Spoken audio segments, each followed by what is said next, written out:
Assalamualaikum dan selamat sejahtera. Berjumpa kembali dalam Bahasa Melayu tahun 6. Pada hari ini kita akan belajar tajuknya Perpaduan Melalui Kokurikulum. Objektif yang ingin dicapai pada hari ini, cikgu mengharapkan anak murid dapat menyatakan ilmu dan nilai daripada teks yang dibaca. Berdasarkan kemahirannya, sudah pasti kemahiran membaca. Mari kita baca dan fahami tajuk Bahasa Melayu tahun 6. Perpaduan melalui kokurikulum. Amna telah membaca sebuah rencana dan berita dalam sebuah majalah tentang perpaduan melalui kegiatan kokurikulum. Pupuk perpaduan melalui kegiatan kurikulum. Perpaduan antara kaum di sekolah dapat dipupuk melalui kegiatan kurikulum dengan cara yang berikut. Pertama, bekerjasama dalam kegiatan kokurikulum. Murid daripada pelbagai latar belakang akan bekerjasama dalam kegiatan kokurikulum. Amalan ini secara tidak langsung dapat memupuk perpaduan. Yang kedua, pelantikan ahli jawatan kuasa.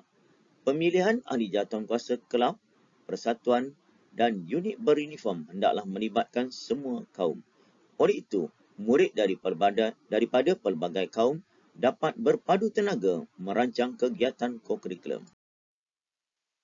Ketiga, sikap prihatin.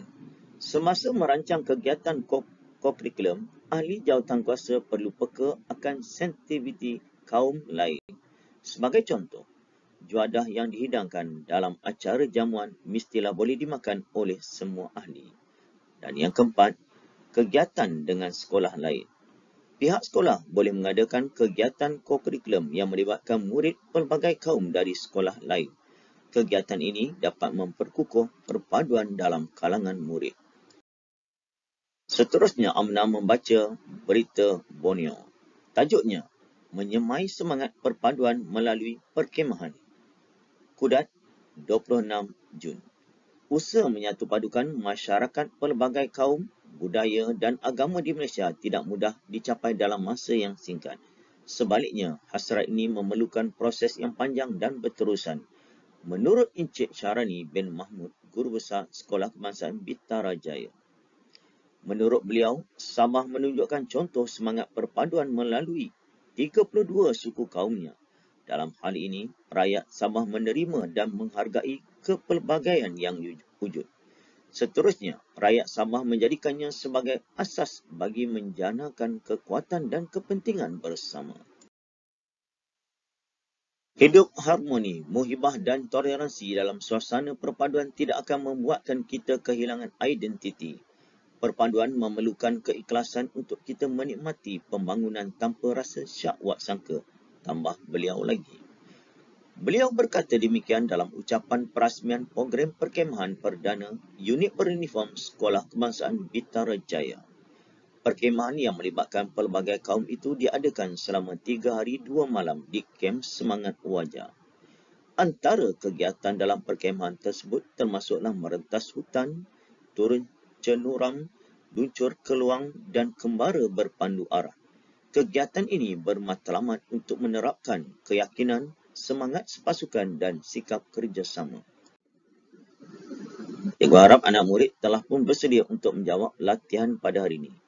Latihannya iaitu murid dikenaki menyatakan ilmu dan nilai yang terdapat dalam petikan yang dibaca sebentar tadi.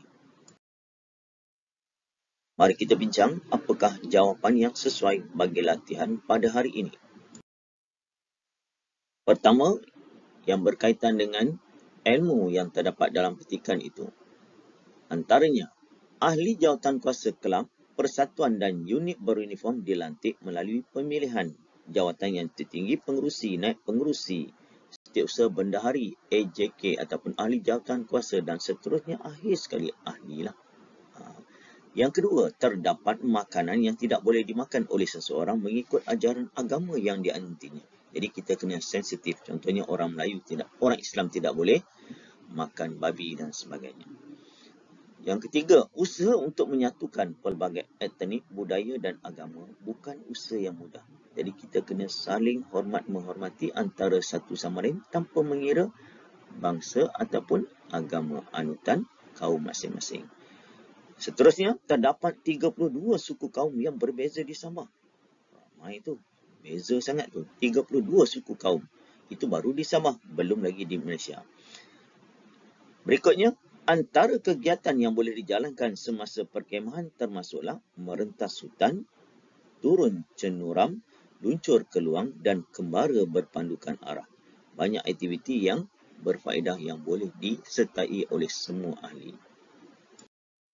Manakala nilai yang terdapat dalam petikan antaranya nilai kerjasama yang boleh dipupuk dalam kegiatan kokurikulum. Yang kedua, nilai prihatin terhadap perbezaan cara hidup setiap kaum perlu ada dalam diri masyarakat Malaysia. Yang ketiga, nilai perpaduan boleh diwujudkan melalui kegiatan kokurikulum yang melibatkan pelbagai kaum. Yang keempat, nilai toleransi perlu ditunjukkan dalam masyarakat yang mempunyai pelbagai kaum juga. Dan yang akhir sekali, nilai keyakinan yang boleh dibentuk melalui kegiatan yang dijalankan semasa perkemahan. Itu saja perkongsian cikgu pada hari ini berkaitan dengan perpaduan melalui kokurikulum. Melontar bulu biarlah dari rebungnya. Dari sekolahlah semangat perpaduan harus diwujudkan dan dikekalkan sampai bila-bila. Kita jumpa lagi dalam tajuk yang lain. Sekian. Assalamualaikum. Selamat sejahtera semua. Bye.